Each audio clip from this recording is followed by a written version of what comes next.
Hello, thank you so much for joining me. Today we are going to talk about buying your home. The purpose of this video is to either shorten your in-person or your Zoom meeting with me. So if you prefer to watch videos in the comfort of your own home, this is for you.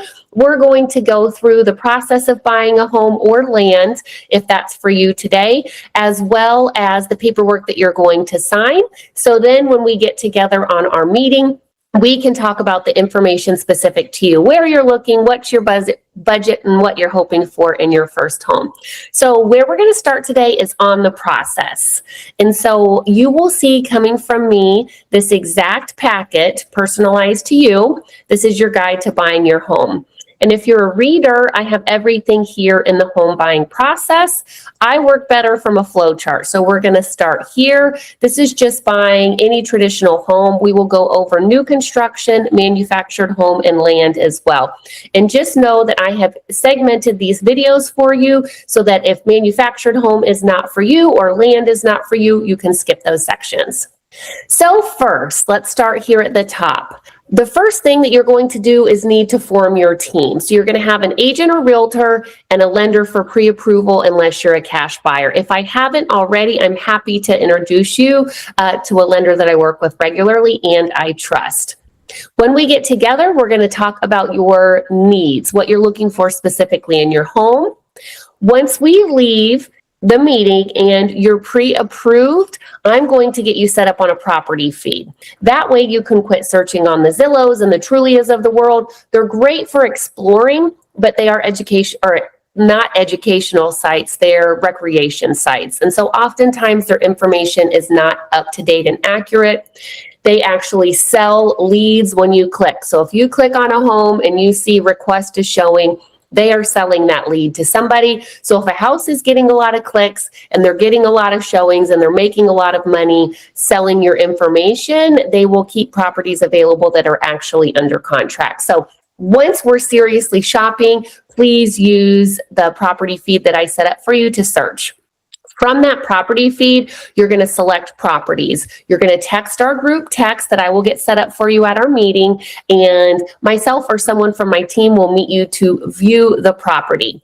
If you are interested in the property, we will write that offer for you. We're going to talk more about that in depth later. And just remember, it's a negotiation. They can say yes, they can say no, or we can meet somewhere in the middle. Everything's negotiable. We're going to move forward and say, yay, you are under contract. What happens next? So this is where we're going to start bringing money into the equation. So earnest money. So that is negotiable. I'd say for a lower price point home here in South Carolina, I would expect $500 to $1,000. If you're in a higher price point home, you may put $5,000 or $10,000 of earnest money in. So I will help guide you on that.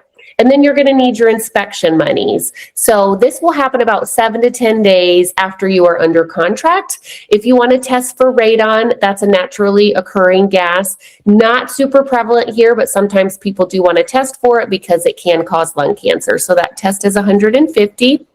Next, your traditional home inspection is about $400 to $500. That's every switch and outlet, a general overview of your major systems like your heating and cooling, your roof, your structure, etc. You will get a report that goes through everything that they found during that inspection. And just know that my husband, that is his entire background. We flip. We have a lot of knowledge in that space, so we can help identify what is actually concerning and what is not concerning based on the age of the home. If you have a septic, we would highly recommend a septic inspection. That's around $250. And if you're looking at a larger plot of land, not a simple lot and block in town, we're going to highly recommend a survey. And that varies based on size. The law office will get a quote for us. I've seen anywhere from $900 up. I'd say $1,000 to $2,000 is pretty standard unless you're getting a very large parcel. And from there, we're going to ask for repairs. We're going to say, hey, Mr. or Mrs. Seller, we would like you to repair A, B, and C. And again, remember, it's a negotiation. They could say yes to all three. They could say no to all three, or we can meet somewhere in the middle. And there's two ways. They could actually complete the repairs, or they could just say, hey, we don't really want to take care of these. How about we credit you some money at closing so that you can do the repairs? And we will help you through that and guide you through that. That money, remember, if for some reason you need to exit during the due diligence period, so our inspection period, you pay a termination fee generally around $500 to exit the contract. And then remember, you will need those inspection monies again for the next contract because you've paid for somebody's service and time. So big hurdle, first hurdle is the inspection, but we're very successful at getting people through this. Over here, you're not really involved on this, but the law office is going to conduct a title search. We're always going to recommend title insurance to just make sure they transfer a clean and clear title. So you're not really involved in that process. That will be going on in the background. And then if you have a lender, they're going to pull your credit potentially again if they've already pulled it for pre-approval, just to make sure there haven't been any changes that would negatively impact your ability to buy your home.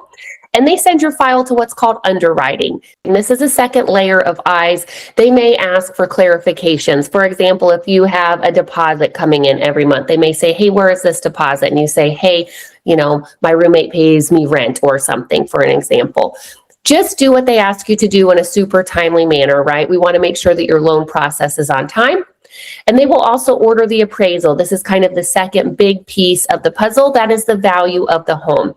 We want to make sure that if you've offered X price, that the bank knows that it is worth that price. So the appraisal, this is the second biggest part of your contract. This is the value of your home. For example, if you've offered $225,000 for your home, we want to make sure that your home is worth $225,000 in order for the bank to lend that money. So they will send somebody out to do this for you. Cost is around $600 to $750 to do that. That's usually around week 2 to 3 of the contract. Then you will need to get homeowner's insurance. You can go to whoever already has your automobile insurance, or I'm happy to connect you with someone. You just want to make sure that you have appropriate coverage in case, for example, there's a storm and you need a repair to your roof. You're going to turn in that insurance to your lender. She or he is going to ask for POI or your proof of insurance. So once all of that comes together, we're through inspection, your file has gone through with your lender, your home has appraised, we've got your title search and your title insurance, then we're going to coordinate and do a final walkthrough. This is to make sure the home is in the condition upon when you offered. If there's any damages that were not there when we offered, we will negotiate through that. And then you will obtain funds for closing. You will get those down to the penny. The title company will balance with your lender and you will know exactly how much to wire in. We're going to talk about wire fraud today. It is real. Make sure that you call and get the number directly from the person at the title company. And then you're going to close on the property and take possession. Oftentimes you get keys at the closing table, but just know that sometimes we negotiate, hey, you can have 3 days to move out. Or in a longer instance, we could even say, hey, you could rent it back from us for a month. But all of that will be negotiated, and we will go through that when we actually have a contract for you. Okay, next we're going to talk about nuances for the manufactured home. Okay, so we're not going to go through anything that was similar to what we just talked through, but all of this is the same, how we will set up your property feed, etc. But the couple differences come down here. So lender, you're going to want to be with a lender who lends on and specifically specializes in mobile homes. Not every lender does mobile home lending. I have someone that I love and would highly recommend in that space. And then the other thing that we're going to need to know is the property what's called detitled? That means, has it been permanently affixed to the ground so it no longer is under the DMV, but it has a tax ID number? Okay, so it means they have taken the appropriate steps to permanently affix the home to the ground. This makes it lendable in most cases. Most lenders will not lend if it's older than 1976, and those are always changing. So that's why we want to get you with a lender to make sure that we can get that property for you. If the property is not detitled or secured to the ground and real property, we can ask for them to do that in our offer. So that's super important. And that can be often handled at closing. So if that needs to be happened, I will help guide you on the appropriate ways that we need to do that. Usually we get an appraiser out there and he will tell us what we need to do in order for this house to be detitled appropriately. Once the work has been completed, they will go back out to the property. So that is the main nuances for manufactured houses. Then land.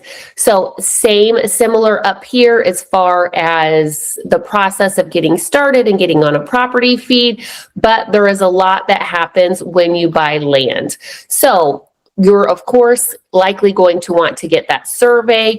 A PERT test is to see if you can have a septic system on that property. So we would want to do that. If there's a septic there, sometimes utilities come with it. We're going to recommend that you get any utilities inspected. And if there are not utilities there, for example, electrical, we're going to call the appropriate service providers and confirm that you can get them at that property and identify the cost of bringing those in. We're going to check into easements or deed restrictions. The title company is going to help us do this. And then we just want to confirm any zoning or permitting, depending on what you are planning to do with the property. I'm going to help connect you with those appropriate people, but I will not be the intermediary. I need you to call planning and zoning directly for an example, because I don't want to telephone the information to you and misrelay something to you.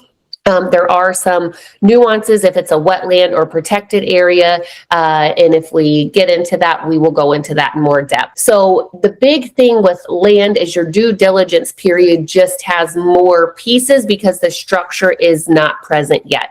Sometimes certain communities, if there's covenants within the communities, will say, hey, the house has to be this large or this style, as an example. So we're just going to have a little bit of a longer due diligence period just to make sure that we can have a septic, we can bring in utilities, we have time to test the utilities that are there and make sure that we really understand how this property can be used. So those are the main differences on land. And then now we're going to go into new construction. So new construction, if you want to go that route, most new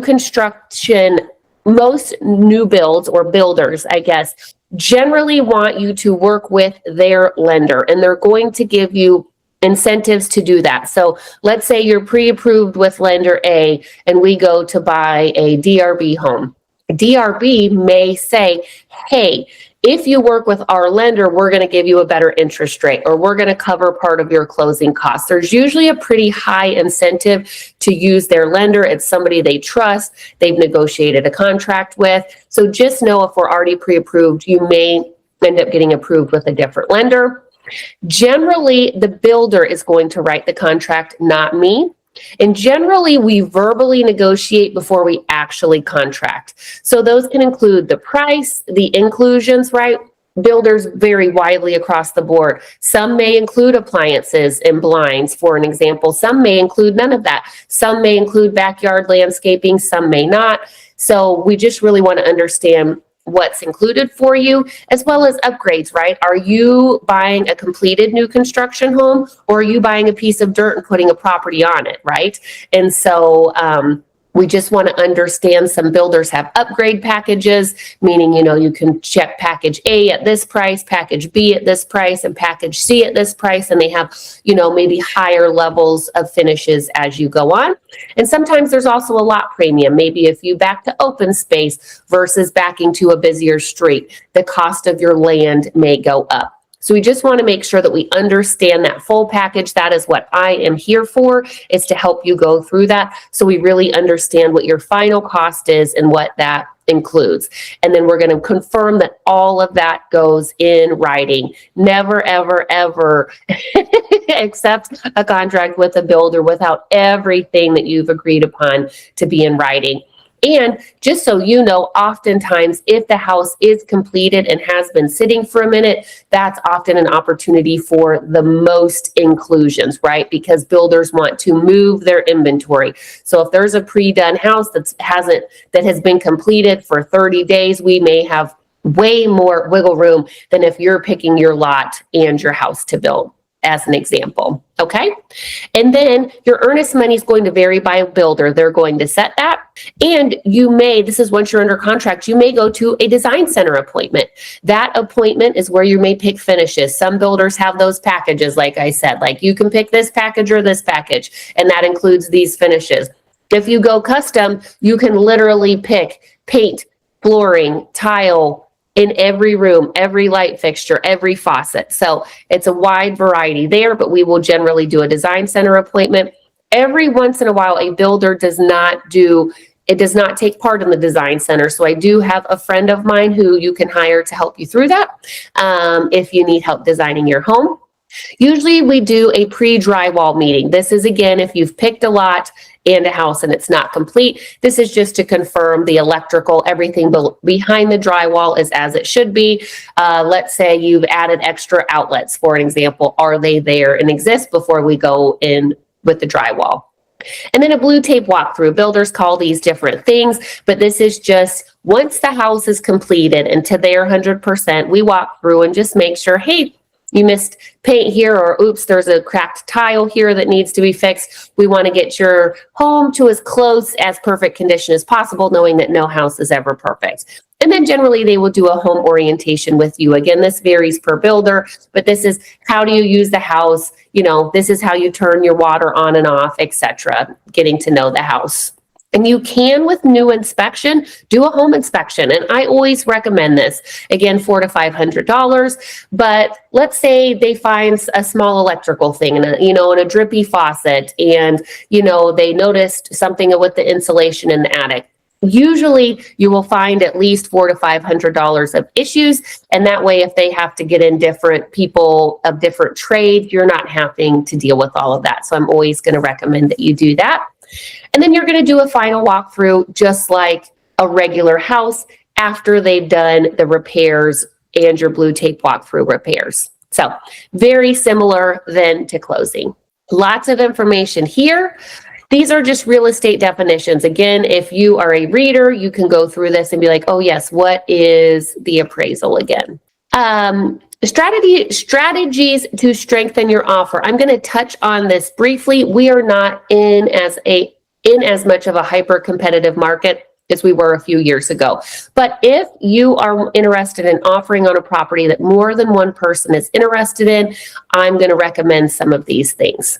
The first thing is inspection. So as the seller, ways that you can lose money during the process once you are under contract is on the inspection and on the appraisal. So you can just waive your inspection. You can say, hey, I'm going to buy your house as is. Now, I'm always going to protect you and still give you a due diligence period, meaning you still have the right to inspect and make sure there's nothing underlying that would not make you move forward with the purchase of the home. Okay, so we're always going to protect you. But remember, if you terminate, even in an as-is contract, you will pay that termination fee. You can also just say, hey, for the inspection, I'm only going to ask for items, major component items. I'm not going to ask for any cosmetic repairs, and that way they know that, hey, they're not going to come in and ask for a doorknob that is loose or small items. They really want to look at the heating, cooling, plumbing, structure, etc. Appraisal. So that is the second way that we could lose money. So for example, if you're under contract at $225,000 and the home only appraises for $200,000, we have a $25,000 problem, right? So the bank is saying, hey, we're only going to give you $200,000, but we've told the seller we will give them $225,000. In that instance, we can proactively say, hey, if the home does not appraise, I will bring more money to closing to cover that appraisal gap. So let's say I'm going to bring an additional $5,000 to closing if the home does not appraise. Generally, we only add in this verbiage if we've gotten into a multiple offer situation and we've offered over contract price. So let's say that home was listed at $200,000, but you had to go all the way up to $225,000 to get the property. Then we may add an appraisal verbiage. Of course, this is only if you have additional monies to add to the contract. You can always add more earnest money or increase your termination fee. So you just know you are a more serious buyer. We recently did this on a property that we purchased. We did more earnest money. And so if there's other things, I will help guide you. When we see a property, I'm going to do my work, which we're going to talk about here soon, and I will bring you with a package of what I recommend being your best offer, and then it's up to you to decide if those work for you. Okay, let's talk about your loan. If you haven't already gotten pre-approved, that will be required before we start shopping and looking at properties, unless you are a cash buyer. In that situation, then all that I need is your proof of funds, okay? here is just a list of some of the documents that you may need to start to gather. 2 years of employment history, addresses, there you generally want pay stubs, 2 years of tax returns and W-2s, 2 consecutive bank statements, etc. So this is here, this will be in the email to you. Every lender's going to have a little bit of a different idea, but if you're not an organized person, this is just here for you so that you can start to gather that information. And here's just some different loan programs. A conventional loan, FHA is a first-time homebuyer product with a lower down payment. A VA or veteran loan is a 100% loan. USDA is also 100% financing loan, and there are also many down payment assistance programs available if you are a first-time homebuyer, and that would be helpful. And so if you haven't already, like I said before, connected with a lender, let me know if you'd like a recommendation. And when you're applying for that loan or processing through, these are just some rules to follow to make sure you don't negatively impact your ability to buy a home. So don't change your jobs, become self-employed or quit.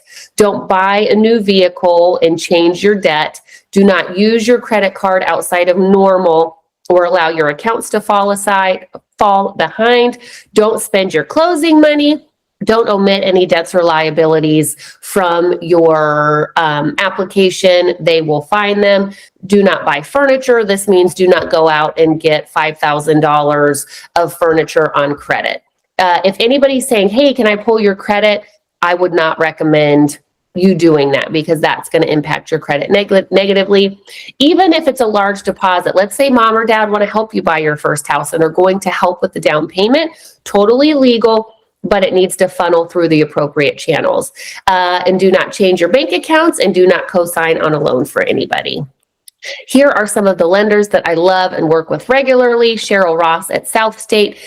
Tammy is a manufactured home specialist, so I highly recommend her, and Annette is also wonderful. So there are some recommendations here, as well as some home inspectors that I work with regularly. Getting a great home inspector is so important. When you're at our appointment, you're just going to fill out your contact information for me. We will talk about what you're looking for in your first home. So this is what we will do when we get together, either in person or on Zoom. We're going to talk about what you're looking for, what areas you're interested in living in. Okay. So that'll be the fun stuff we'll do together in person. And then for closing, just make sure that you have a valid driver's license. That's super important. Sometimes they want a second form of photo identification, depending on the lender. It could be a Costco card as an example. So make sure that that is valid. Make sure that you have the funds available and get those delivered by the day of closing. This is important. So once you obtain your new house, you must go get a new ID at the DMV, and then you take that and your deed to the local tax office to get your 4% tax rate for your primary residence. Otherwise, it will be taxed at 6%, which is much higher. So make sure after closing you do that.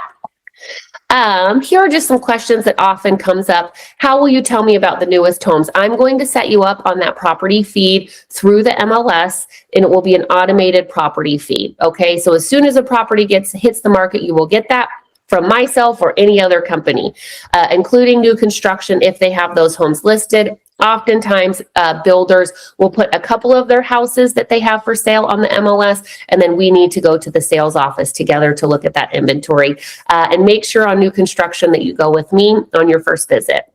The one thing that will not come through is for sale by owners. I can absolutely help you with a for sale by owner. I'm just going to need your permission to ask for them to cover my fee, because as a buyer, remember, it is not standard for you to cover my fee. It is standard for the seller or the builder to cover my fee. So if you see a for sale by owner and you're interested in it, send it over to me and I will dig into it for you. And can we go back through the house? Absolutely. Inspection is a great time to do that. Generally, we recommend you meet the inspector there for about the last half hour. And once my offer is accepted, what should I do? Our process is very tight. We are going to keep you online for dates and deadlines. Christy works for our team. Be looking out for emails from her that go through the process step by step. If you have any questions, you always have your group text as well. Okay, for showings, there's a specific way on how I like to handle showings, just to make sure that our team is all on the same page. It's important that at the showings, the people who are the decision makers in buying the house are present at the showing. So if it's a husband and wife, for example, it's super important as much as possible they are both here. If for some reason they are not and the other partner has given a permission to move forward, I'm totally okay with that. So if you come across a property that you would like to see, you can either send me the MLS number, which is in the top right, or the exact property address. Please do not say, hey, that cute blue house you just sent to me. I'll need to know the exact property address, and then we'll get a showing time schedule. And myself or someone will meet you at the property. We're going to bring all of the information with us that we have about the property. Just remember that it's only as good as the agent who has listed the house. If there's any piece of information that we don't have, for example, HOA documents, we can request those through the contract. I like a 1 to 10 scale. 1 being, this is the worst house ever. 10 being, this house is perfect. On my 10 scale, if you're a 7 or an 8, that means you're interested in offering. If you're interested in offering, here is the process that we're going to follow. I'm going to pull comparables or similar homes that have sold in the last 6 to 12 months. To guide you on offer price. Like I said earlier, if we need to add some things in because we're competing, or let's say I talk to the agent and find out they'd really love a few days after closing to move out, I'm going to give all of that information to you and say, hey, based on everything that I've gathered in these comparables, here's what I think your best offer is. And then you take time to decide. I'm going to send you over a video of the offer, going page by page through the offer, okay? I really want to make sure that you understand what you are signing every single time.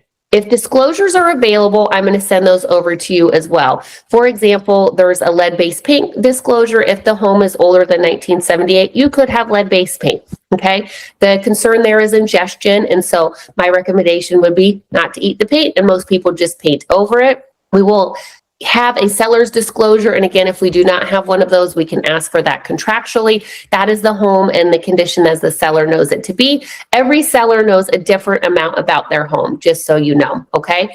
And as there will also be a wire fraud warning that we're going to go over. Wire fraud is real. And then a flood insurance disclosure, which we'll also go over really, really quick. If we have any of those documents, we will send those over to you to sign, to put in a pretty package for your offer. And if you don't want to offer, just give us feedback. Why did you not like the home? So we can help guide you the next time. Here is my schedule. I have a really high preference of being done within as much as I can by 3 p.m. every day. We have a 10 and 11-year-old girl. Now, with that being said, I know that this is real estate. So as you'll see here, there are a few nights that I do showings after 5 p.m. So those are on Mondays and Thursdays. I am a churchgoer, so I'm diligent about taking Wednesday evenings and Sundays completely off. And so as much as possible, the easiest way to think about my schedule is let's be done with paperwork and as much as we can by 3 p.m. Now, if you work a traditional 9 to 5 and need to do showings after business hours, I just ask that we do those on Mondays and on Thursdays. I also do appointments only Friday afternoon and Saturday. Here is myself and my husband. We are both licensed here. You will likely meet both of us throughout this process. And then Christy, she is our licensed assistant client coordinator. She is wonderful. You will be hearing with her right away. Okay, time to talk the boring stuff, the paperwork, okay? This is the exclusive right to buy is the paperwork that you will sign if you're like, Darren and Aaron are awesome. I definitely want to hire them to represent me in this purchase. And we would love to work with you. So I'm going to go through this contract and I'm just going to especially note the items that will be filled in. So your name will go here. I work for eXp Realty, so my brokerage goes here. And then we will say, what are you looking for? Residential, vacant land, for example, a single family home in Anderson up to 400. So that will be personalized to you in your search. Length of the agreement, generally I do this for 6 months, so that time will go here.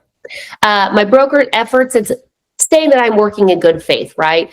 When you sign this, I'm working in good faith, loyalty, and fidelity, and I have a fiduciary responsibility to you, meaning that if I'm recommending this price for the house, This is because I think that that is the price that is right in order for you to get the contract on the house, not so that I can earn a different commission. You're going to have to sign another document about this. It's super important that you understand how you're represented. So, when you choose to work with an agent as a client, you can work in a couple of ways. So as a customer, I'm not negotiating on your behalf. I'm not in your corner. I'm not your coach. As a client, though, I am. And Darren and I like to work in an agency capacity. This means, like I said, we can really negotiate for you. We're in your corner. We're a team. As an agent, I can also work as a dual agent here in South Carolina. So what that means is, let's say I have a house coming on the market and I'm like, hey, I really think you guys might like this house that I'm about to list. I can represent the buyer and the seller, but both parties have to agree to that. So you see here, this is generally what I recommend, but read through this, signing that permission to act as dual agent may be considered at the time I am provided with the information. That just says, hey, maybe, right? And if you're like, nope, I just want Aaron and Darren working for me, we can do what's called a designated agency too, and we can have somebody from our company represent the other party. So this only happens about 7% of the time that I work with clients, so it's a very small amount, but you should know that. And you're going to have to sign a separate document that goes through exactly how you can be represented. It's super important that you understand that. Here's your buyer duties, right? You're going to view and tour, and you're only going to do that with me, right? And you're going to work with me exclusively, and you're going to be moving forward in good faith. How I get paid is here in the broker fee. I get 3%. This is customarily paid via the seller. There will be a compensation agreement that is signed before we turn in our offer. So it's going to say, hey, seller, or hey, builder, you're going to agree to pay Darren and Aaron 3% of the sales price. Once they sign that, then we can move ahead and turn in your contract. This just allows me, if there's any bonuses, every once in a while, new construction will offer a bonus like, hey, this house has been sitting. If you help sell this house, you can get an additional bonus. This is just saying I could receive that bonus up to $5,000. And you'll see here, there are not any additional fees, no administrative fees, etc. This right here says that this allows the seller or the broker, the other company that the agent is working for, to pay my company directly. So how EXP, the company I works for, is they ask the seller to directly pay the 3% to me. There was a lawsuit within the National Association of Realtors, and a seller claimed that they did not know that they paid for both agents, the buyer and the seller agent. So now we want it to be very clear that the seller signs that, yes, I understand that I am paying the buyer's agent. That says we can do that. Protection period. I usually have the best clients, so I'm not worried about this, but this just says that if I was to procure a house for you, you can't go try to find that house off market, fire me, have them fire their agent to save on commissions. This just says I work with other buyers, right? And I may even be showing other buyers the same houses. This literally, in my entire career, and I've sold hundreds of houses, this happened one time that I offered on the same house for 2 clients. And what I'll tell you is no offer is exactly the same anyways, but it's only happened once, but you should just know. Fair housing, I don't discriminate in any capacity towards anybody for any reason. Sex offender registry, this is super important. If you want to offer on a property, I need you to go online, Google sex offenders near the address, and identify if there are any living in a proximity which would not make you comfortable moving forward with the purchase. I cannot do that for you. Broker liability. This is just saying if for some reason you choose to sue me, which I've never been sued in my real estate career, but if you did, you can only sue me for the amount that I earned on this transaction unless you can prove that I was in like gross negligence. So that's what that is. Surveillance. Just know that you could be under surveillance in somebody's house, right? They could be videoing you, so just be thoughtful about how you act and what you say. You can always add a professional counsel to our team at any time. No contingencies. This is a binding agreement, and if we're going to change it, you have to do an amendment. So that is this paper. I cannot work for you or show you a house until you sign this paper, okay? And then we've got a few other small pieces of paperwork here. here is that flood insurance document. It's just saying here is where you can research if your home is in a flood zone, because flood zone insurance is more expensive. So it's just saying you understand that if your house is in a flood zone or changed into a flood zone, you would be required to get flood insurance. And then this is just EXP specific document. It's called an affiliated business arrangement. They have a business partnership with Success Lending. So if you got a loan from Success Lending, EXP could have a financial benefit in that. The line of disclosure of brokerage relationship. Remember, if you're a customer, we're just performing basic duties like presenting offers in a timely manner. Okay. As a transaction broker, loyalty is just to a fair deal. So again, we're not in your corner. We're not negotiating on your behalf. That's why our recommendation is always to become a client. That way we are working here in obedience, loyalty, confidentiality, and we're going to do our best to take care of you. It includes advice and counsel, negotiation, etc. Remember that dual agency is if we had the seller, you would have to agree to that. Designated agency is bringing in another agent at our firm. But the main thing here to remember is that it's your choice. So this will come over for your signature as well. And last but not least, wire fraud. All this says wire fraud is real. People have lost money. So just make sure that you move forward with calling the title company directly to get your wiring instructions. Okay. So I know this is a lot, but thank you for watching. This is going to make your appointments go so much more quickly.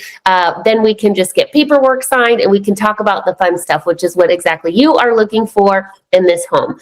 Thank you so much for your time today. I'm super excited to be talking to you here in the near future. Have a great day.